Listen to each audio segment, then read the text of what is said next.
नमस्कार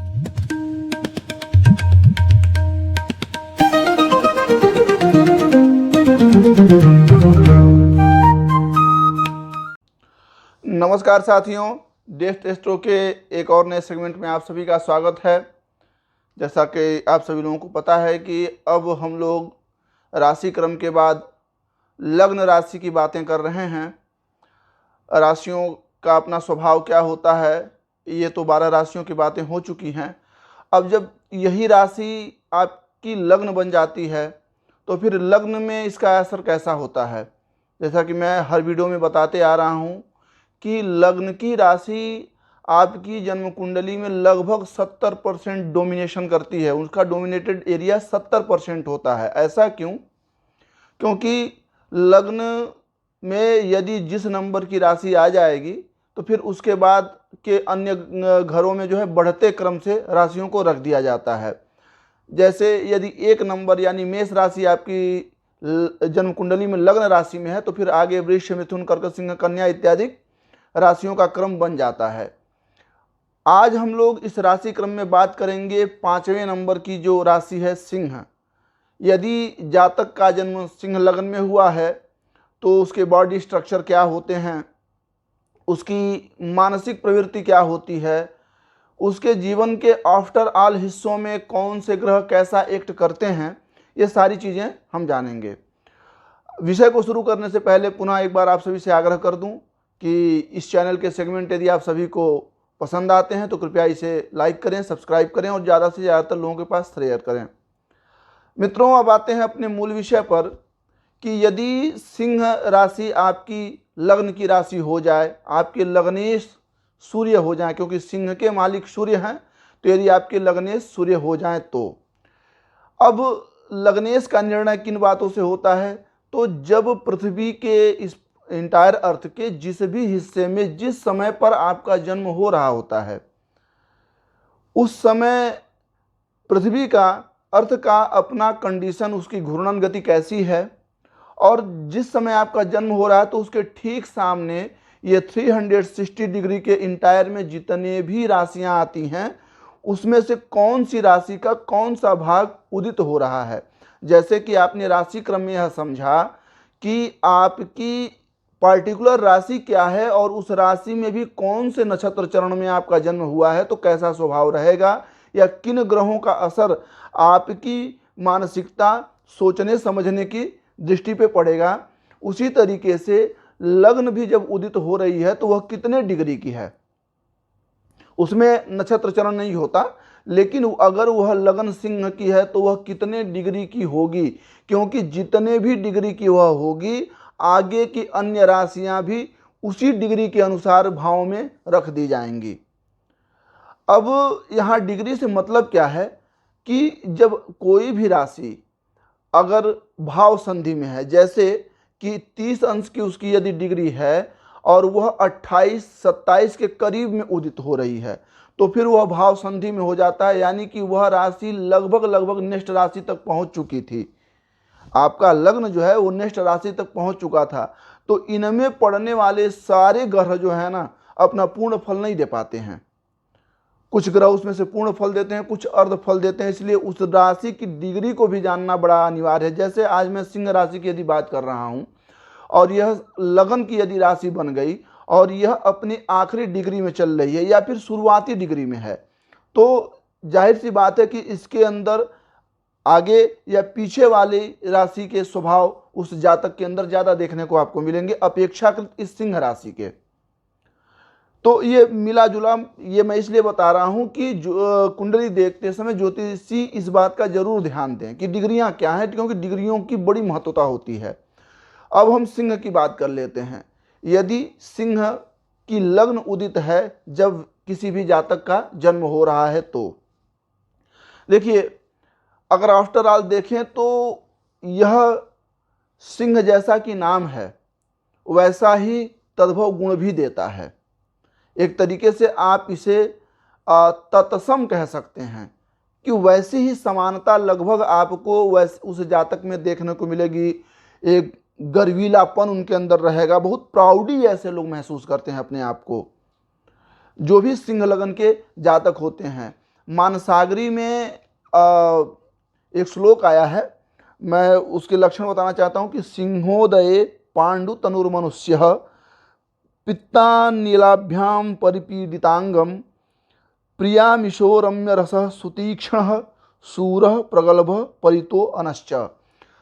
मानसागरी ने यह निर्णय दिया है, और यह निर्णय मैं लगभग सेम रावण संहिता में भी पाता हूँ कि ये कह रहे हैं कि पांडु तनुर्मनुष्य मतलब चेहरे पर पीलापन होगा।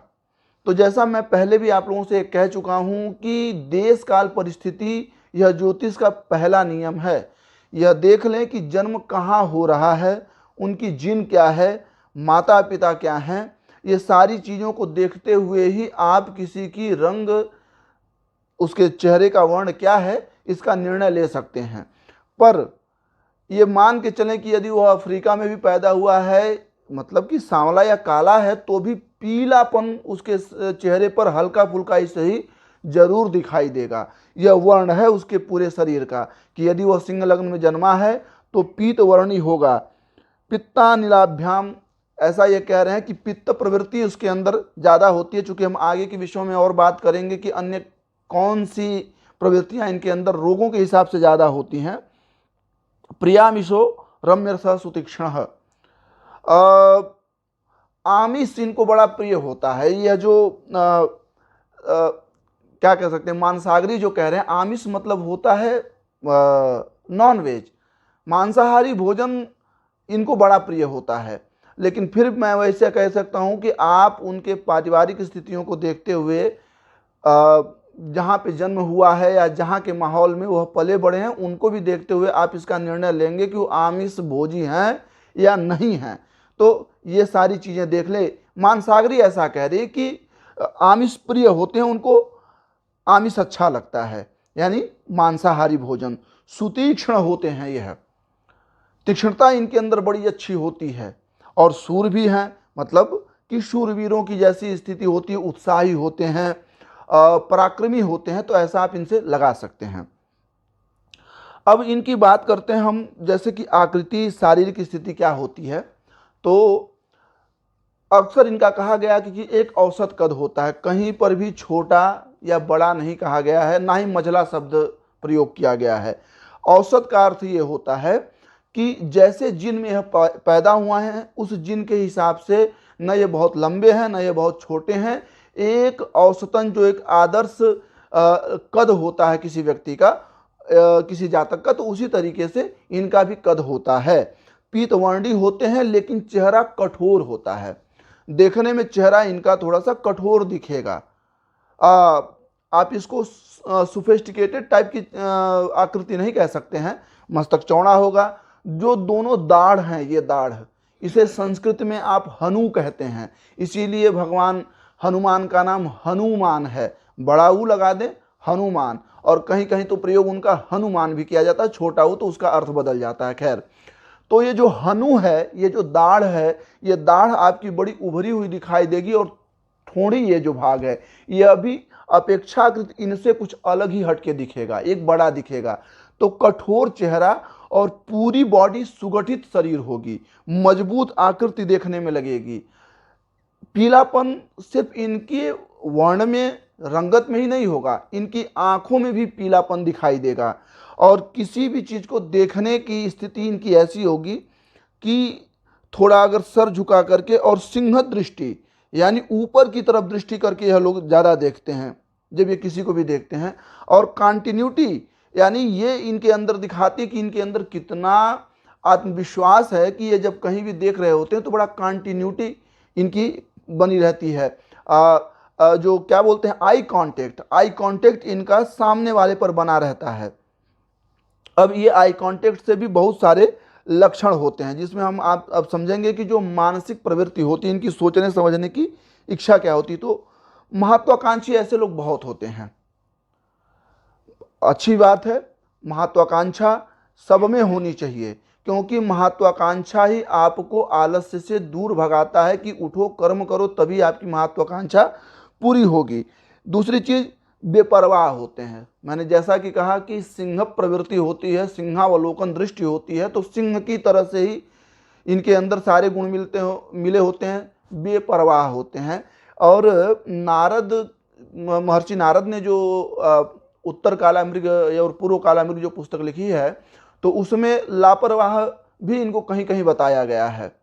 लेकिन उसकी स्थिति थोड़ी अलग है कि वह किन कारणों से ऐसा होता है कि सिंह लगन होने से ही नहीं ये सिर्फ डिसाइड हो जाता है कि वह बेपरवाह हैं या लापरवाह हैं।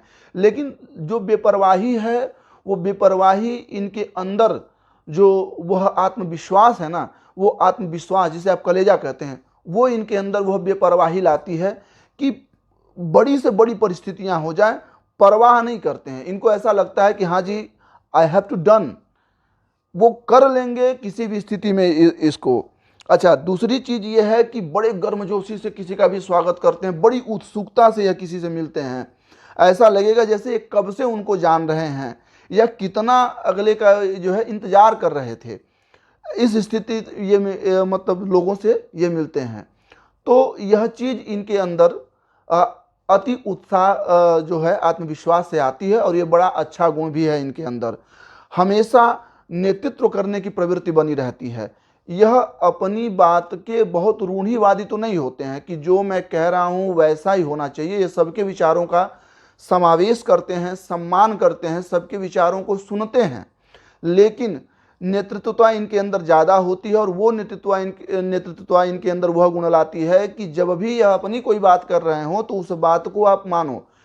एक और भी बात है कि उनको अपनी बातों को रखने का ढंग ऐसा होता, और जब ये बोलेंगे तो कंटिन्यूटी लाएंगे उसमें।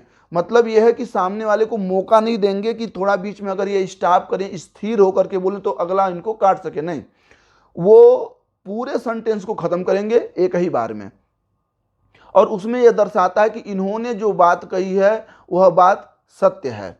एक कारण और इससे मैं आपको समझाता हूं कि सिंह लगन के 9वें भाव में यदि चले जाएं तो वहां मेष राशि आती है, मंगल की राशि आती है। मंगल पक्षपाती ग्रह माना जाता है, और यह इनके नेचर या भाग्य में ही जुड़ा होता है कि यह जब भी अपनी कोई बात कर रहे होते हैं तो उस बात को यह दार्शनिक रूप से रखेंगे। चूंकि पक्षपाती है तो दर्शन क्या कहता है? दर्शन यह कहता है कि जो आपको दिखता है वही सही है। पर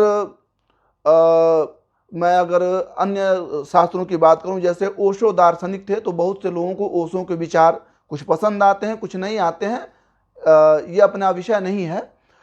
लेकिन ओशो एक अच्छे दार्शनिक थे, एक उच्च कोटि के दार्शनिक थे। वह जो देख रहे होते थे उसको वो कहते थे, लेकिन हर बार ये बातें सत्य नहीं हो सकती हैं। ऐसा नहीं है कि जिस चीज को आपने नहीं देखा वो है ही नहीं।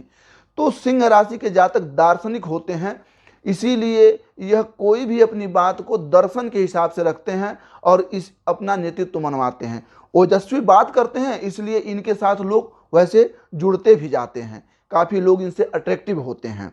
अब आते हैं इनकी रोग प्रवृत्ति में। रोग की स्थिति यदि देखा जाए तो जैसा कि मैंने आपको बताया कि पित्त से संबंधित इनको रोग होता है, अम्लीय जिसको आप कहते हैं।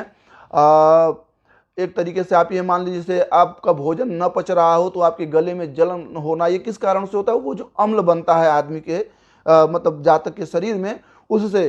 तो पित्त से संबंधित इनको रोग, ब्लड संबंधित इनको रोग, चोट इत्यादि लगने से भी काफ़ी इनको प्रॉब्लम देखने को मिलती है। तो ऐसे रोगों की स्थिति इनके अंदर बहुत ज़्यादा होती है। लेकिन मैं कुछ अन्य चीज़ों को इसमें जोड़ना चाहूँगा, जैसे इनके षष्ठम भाव का में जो है मकर राशि आती है, छठे में मकर, सातवें में कुंभ, यानी शनि की राशि आती है। और सूर्य और शनि स्वभाव से परस्पर विरोधी होते हैं, लेकिन ऐसी हर जगह आपको नहीं देखने को मिलेगा। करपात्री जी महाराज को स्वामी जो धर्म सम्राट थे, उनको लगभग मेरे सुनने वाले लगभग ज़्यादातर लोग जानते होंगे। उनकी भी कुंडली में शनि और सूर्य के ही कुछ ऐसे अच्छे योग थे जिसकी वजह से वो धर्म सम्राट कहे गए और उनका नाम आज तक है। तो मैं नॉर्मली इस बात को कर रहा हूं कि षष्ठेश शनि हो जाने के कारण से कुछ अन्य भी मिले जुले रोग इनके अंदर देखने को मिलते हैं, जैसे वायु विकार, वायु से संबंधित गैस बनना, अपच होना, इस तरीके के भी रोग इनको देखने को काफ़ी ज़्यादा मिलेंगे। और अंतकाल में इनका देखा गया है, या आप इसको मान सकते हैं कि जब मेच्योरिटी की एक लाइफ शुरू हो जाए, प्रौढ़ा अवस्था आ जाए, तो उसके बाद जो रोगों की स्थिति देखा जाता है तो मिले जुले कई प्रकार के रोग इनके शरीर में आपको देखने को मिलेंगे। वह केवल सिर्फ एक पित्त संबंधी रोग हो ऐसा निश्चित नहीं है, क्योंकि लग्न का स्वामी सूर्य जरूर है, लेकिन जो षष्ठेश है, षष्ठ यानी रोग का जो स्वामी है, जो रोग की अधिकता उसके शरीर में कर रहा है, वह शनि है। तो सूर्य ने तो एक बॉडी स्ट्रक्चर बना दी, और एक बॉडी स्ट्रक्चर के अंदर सारी चीजें आती हैं। एक तरीके से यह जो है एक आलय, एक घर है शरीर, उसमें अच्छी बुरी हर तरीके की चीजें आती हैं। तो वहां उस शरीर में तो पित्त की अवस्था सूर्य दे रहा है, लेकिन उसके साथ साथ षष्ठ भाव का जो स्वामी शनि है, शनि इनके अंदर वात की भी प्रवृत्ति निश्चय देंगे, कफ की प्रवृत्ति भी देंगे। तो गठिया जैसे रोगों से ऐसे लोगों को परेशान देखा जा सकता है, या इनके अंदर मिक्स अगर आप पाएंगे तो शुगर भी मिलेगा, ब्लड प्रेशर भी मिलेगा, मतलब कई सारे रोगों से जुड़ी हुई इनकी स्थिति होती है। और यही अब अष्टम में चले जाएं तो आठवें भाव का स्वामी बृहस्पति होने के कारण अचेता अवस्था में ऐसे लोगों की ज़्यादा मृत्यु देखी गई है। बेहोशी की हालत में लंबे टाइम तक यह अचेत रहेंगे, बेहोश रहेंगे, और उन्हीं के बीच में इनकी मृत्यु होती है। और अगर देखा जाए तो डॉक्टर एग्जैक्टली ये बता भी नहीं पाते हैं कि कौन सा रोग इसमें ज़्यादा हावी हो गया। तो ये रोग की मैं क्षमा चाहता हूँ, मैं डराने की प्रवृत्ति किसी को नहीं कर रहा हूँ, एक राशि के अपने पूरे स्वभाव क्या क्या होते हैं उनकी स्थिति बता रहा हूँ। क्योंकि जैसा कि मैंने कहा, अगर एक बार लग्न तय हो गई कि लग्न कौन सी है, तो फिर अगले जो भाव आने वाले हैं ना, 12 भाव, उनका स्वामित्व तो किसी न किसी के राशि को मिलेगा, और उस राशि का कोई ना कोई स्वामी होगा। तो जिस जगह का जैसा स्वामी होगा उस जगह का फल भी उसी तरीके से देखा गया है। एक बात और, शनि, सूर्य, बृहस्पति, ये लोग प्रौढ़ ग्रह माने जाते हैं। प्रौढ़ यानी ऐसे लोगों के जो जीवन का विकास है, ऐसे लोगों की जो उच्चता है, वो उनके जीवन के सेकंड दूसरे पार्ट में बहुत अच्छी आती है, जबकि वह एक अच्छे व्यक्तित्व के स्वामी हो जाते हैं। एक चीज़ और आप देखेंगे सिंह राशि के अंतर्गत, जैसा कि मैंने इनका बताया, स्वभाव गठीला शरीर है, चौड़े कंधे, उन्नत वक्षस्थल यानी चेस्ट भी चौड़ा, मतलब शेर की तरह ही चलना, और एक तरीके से आप कहेंगे मैग्नेटिक इनकी जो है पर्सनालिटी होती है, अट्रैक्टिव पर्सनालिटी के ये स्वामी होते हैं। इनकी चाल भी उसी तरीके की होती है जैसे शेर चलता है, मंद चलने की स्थिति, लेकिन थोड़ा तिरछा होकर के चलते हैं ये। अब उसका कारण क्या है? उसके कारण वही छठे के शनि हैं। तो ये जो रोगों का या बॉडी स्ट्रक्चर बताने की स्थिति है वो ये है कि जो भी सिंह लगन के जातक हैं वो इन मिले जुले रोगों को भी अपने अंदर देखें। साथ ही साथ अगर इनकी जैसे कार्य क्षेत्र की यदि हम बात करें, तो यदि सिंह लगन में जन्मा जातक पॉलिटिक्स को ज्वाइन करे, सेना को अगर ज्वाइन करे, आर्मी फोर्स में जाए, या फिर यह एक तरीके से न्यायिक प्रक्रिया में चला जाए, जुडिशरी सिस्टम में अगर यह चला जाए, तो इनके लिए काफ़ी अच्छी स्थिति होती है। क्यों? इन्फ्लुएंसर ये खुद होते हैं, पर किसी से इन्फ्लुएंस ये होते नहीं हैं, कोई इनको डोमिनेट नहीं कर सकता। और टॉलरेशन जो होती है ना, सहिष्णुता, ये किसी भी व्यक्ति, किसी समाज के दबाव में नहीं करते। इनको जो नियमतः सही है वही इनको करना है। तो कभी भी ये इन्फ्लुएंस होते ही नहीं हैं, बल्कि स्वयं से इन्फ्लुएंसर होते हैं, किसी पर अपना प्रभाव छोड़ते हैं, प्रभाव लेते नहीं हैं। तो यदि इन क्षेत्रों में यह जाएं, जुडिशरी सिस्टम हो गया, फोर्सेज हो गई, जो आर्म फोर्सेज हैं, इन सारी चीज़ों में अगर देखा जाए तो इनकी प्रगाढ़ता ज़्यादा होती है, इनकी मांग अच्छी होती है, और ऐसे पदों पर भी यह अपने आप को विकसित पाते हैं। अब यही चीज़ अगर देखा जाए तो व्यापार में अच्छा नहीं चलेगा। चूँकि मैं एक बात और यहाँ रख दूँ कि इनके जो दसम स्थान का स्वामी होता है वह है तुला कह रहा हूँ, वृष के स्वामी हैं शुक्र इनके दसम स्थान के कार्य क्षेत्र के स्वामी होते हैं। पर उसके बावजूद भी चूंकि इनका भाग्य का स्वामी मंगल हो जाता है, इनके लग्न का स्वामी सूर्य हो जाता है, और यह दोनों ही ग्रह दसम स्थान पे बली होते हैं, यानी left hand side of the horoscope, वहाँ के स्थान पे ये स्वभावतः बली होते हैं, वहीं के ये ग्रह माने जाते हैं। तो अगर उनसे जुड़े इनके कार्य हैं तो ये काफ़ी अच्छा इनको रिजल्ट देखने को मिलता है। और अक्सर करके आप देखेंगे कि कोई बहुत अच्छा अगर कोई जज हुआ, कोई बहुत अच्छा नेता हुआ, या कोई बहुत अच्छा मतलब एडमिनिस्ट्रेटिव पर्सनालिटी हुई प्रशासनिक सेवाओं में, तो वो सिंह के लोग ज़्यादा होते हैं, क्योंकि आप उन्हें किसी भी तरीके से डोमिनेट नहीं कर सकते, इन्फ्लुएंस नहीं कर सकते। तो सिंह राशि के जातकों में यह नैसर्गिक गुण पाया जाता है। दूसरी बात एक और कर दूं, एक तरीके से देखा जाए तो ज्ञान की तरफ इनका झुकाव ज़्यादा होता है, और उसमें भी जो स्पिरिचुअल ज्ञान होता है, जो भक्ति युक्त ज्ञान होता है, उसकी तरफ ये लोग ज़्यादा आकर्षित होते हैं। उसका कारण क्या है कि जैसा मैंने पहले बताया कि दार्शनिक प्रवृत्ति होती है, जैसा देखा या जिस चीज़ को अच्छे से समझ गए सिर्फ उन्हीं बातों को ये मानते हैं। तो इनका झुकाव उम्र के साथ साथ आप इनका झुकाव जो है इस तरफ जरूर देखेंगे कि धार्मिक प्रवृत्ति के, पूरी तरीके से तो मैं नहीं कह सकता, क्योंकि आपको ही लगेगा कि मैं कैसी जो है विपरीत बातें कर रहा हूं, क्योंकि मैंने अभी शुरू में आपको श्लोक बताया था मानसागरी का कि भाई आमिष भोगी, इनको मांसाहार बहुत पसंद है, और फिर मैं अभी कह रहा हूं कि यह दार्शनिक भी होते हैं और धर्म के प्रति रुचि भी उनकी होती है। धर्म के प्रति रुचि समझने वाली होती है। जो स्पिरिचुअल ज्ञान है, एक कांटेक्ट जो है सुप्रीम से, वो इनके अंदर रुचि का कारण होता है कि ये काफ़ी रुचिकर होते हैं। कारण उसका भी एक मैं आपको उदाहरण दे दूं। जैसे देखिए, लगन में यदि सूर्य की सिंह राशि आ गई तो अष्टम जो आयुकारक भाव है वहाँ पर अपने आप मीन यानी गुरु की राशि आ जानी है। अब यह अष्टम और लगन मिल करके उस व्यक्ति को उम्र के साथ साथ स्पिरिचुअलिटी की तरफ, आध्यात्म की तरफ धीरे धीरे ले जाते हैं और व्यक्ति आध्यात्मिक होते जाता है। तो जहाँ तक मुझे लगता है कि हमने सिंह लगन में जन्मे जातकों का लगभग हर एंगल कवर कर लिया।